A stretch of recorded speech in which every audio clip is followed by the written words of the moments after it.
Hello, good evening, children.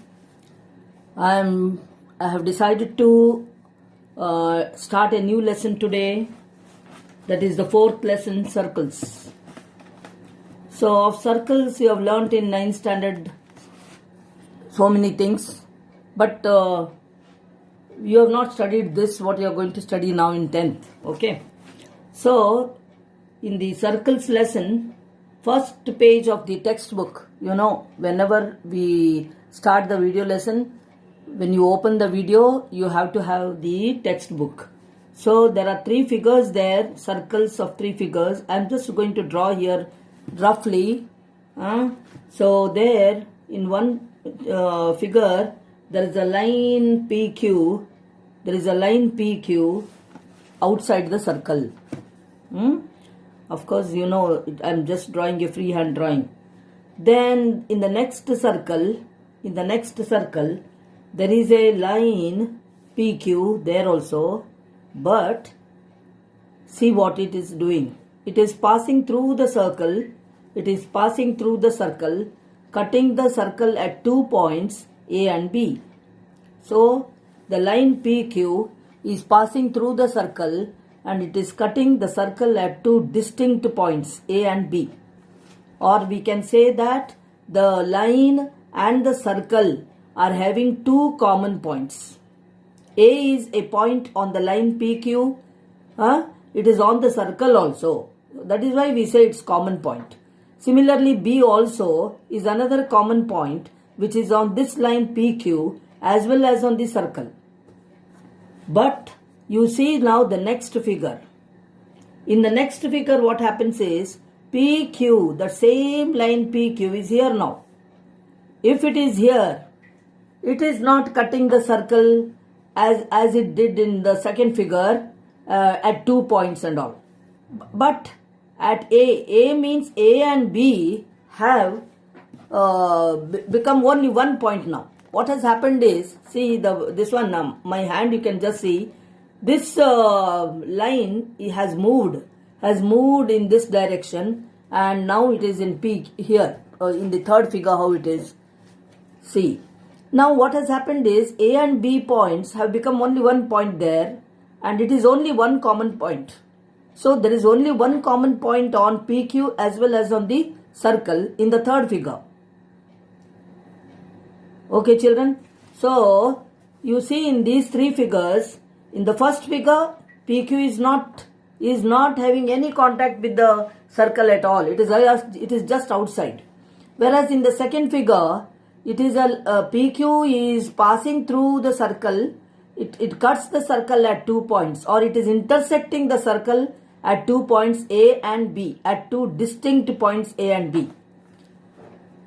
Now in this figure, in the second figure, we call it as a secant. You might have heard this word before also. In 9th standard, you might have heard it. So that is called as a secant. So secant is a straight line which intersects the circle at two distinct points. Okay. Whereas in the third figure, PQ is, we say, it is having only one common point along with the circle. It is having one common point, both of them. That common point means what? That point is on the line also as well as on the circle also. Or in other words, we say that this PQ is just touching the circle at point A. At only one point A. It is just touching. So only one common point is there. That is the meaning. Now this line, such a line is called as a tangent. Tangent to the circle center O. Of course, I need not mention that. There will be a center. After all, every circle will have a center. Okay. Now this line in the third figure, this is a tangent. So PQ is a tangent and it is touching the circle at the point A. Okay. Now this point A, the point A in figure 3.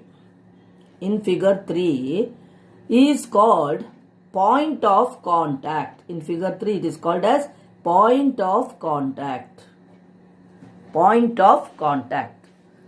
So, second figure, PQ is called as secant. In the third figure, PQ is called as a tangent, and the tangent where it touches the circle, that common point, which is the common point? The common point of PQ and the circle. That is called as point of contact. Now there are many examples for tangents in our daily life also. If you just see the textbook there, they have given you a picture there, a pulley in a well when we use to draw water from a well. That is an example, very good example for a tangent. So see, the pulley, the rope will be passing through it, and the rope which is passing through it,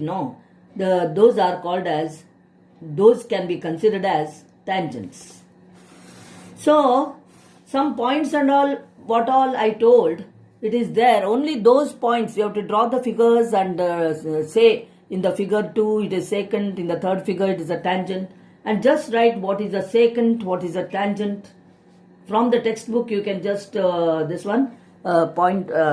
can see what is written. Just a line, if you write, that is more than enough. So you have to write in your classwork book as a short note, like you have to start the chapter with circles and just write all these simple points. Afterwards, there is, I hope you have opened the textbook. Now, there is one more figure there about the next point I am going to talk about now. So, tangent means it is having only one point common with the circle. It is just touching the circle. That is the thing what you should know it. Okay. Now see, in the figure 4.31, there are a number of lines drawn there. There are a number of lines drawn. Out of those all lines, you see those all lines, they cut the circles at 2 points. You just observe them. But there will be one line there which touches the circle. Otherwise, if you just produce them to the other side, they will all cut the circle at 2 points. But there is one point, one line there, A dash, B dash. A dash, B dash line, you see, it's not cutting the circle at 2 points. It is just touching. It is just touching the circle at the point P. Now that point is called as point of contact. Now one next thing what you are going to study is, for a circle, see, there are a number of points on the circle, innumerable points are there. At one point of the circle, at any one point of the circle, you can draw only one tangent. That you should know now. So, at a point on the circle, you can draw only one tangent. You should know that. But the question can be slightly, it can be given like this also. A tangent, how many tangents can a circle have? See the question here. How many tangents can a circle have means that is countless number of tangents. How? Because circle means it is a set of points. So many points are there. At each point you can draw one tangent. At a point on a circle you can draw only one tangent. I have just now told you. But see the question, if they say how many tangents can a circle have? So it will have countless number of tangents. For that question the answer is countless number of tangents, innumerable. You can't say how many. So because there are so many points on the circle. So at each point that you can draw a tangent. But the question is that, of course, if they ask like that, but if they ask like this, at a point on a circle, how many tangents can be drawn? Only one. Only one tangent can be drawn on a point, at a point on a circle. Okay, so that should be very clear. Okay, next point is in this lesson. See, there can be a pair of parallel tangents. See here, in this figure only, two tangents I have drawn like this, they are parallel. Like this, if you draw at any point, go on drawing any tangent, will they be parallel? At any point, if you draw, you can draw one tangent, you know that. But at any point, when you draw different points, you draw tangents, they won't be parallel. There, at only, see, if there is a diameter, I can say, if there is a diameter of the circle, then at the end points of the diameter, you can draw two tangents which will be parallel to each other. So this thing is very important to note it. At any point, if tangents are drawn, you cannot say that they will be parallel. At one, that where they will be parallel, at the ends of a diameter, if you draw two tangents, diameter means what? It is a chord passing through the center of the circle. At A and B, I am showing you here in the figure. At A and B, if you draw one tangent here and here, then those two tangents will be parallel to each other. So that is the thing. Okay. Now, of course, you can draw any number of parallel tangents. Any number of parallel tangents. See, one minute. Not like that. Here, see, in the figure 4.31, they have drawn many lines there. Out of them, not many number of parallel tangents, many number of tangents you can draw. But, any number of tangents can be drawn. But, here you see in the figure 4.31, there are two tangents there, P dash, Q dash and P double dash, Q double dash. They are the parallel tangents there. So when you see that those will be the ends of a diameter.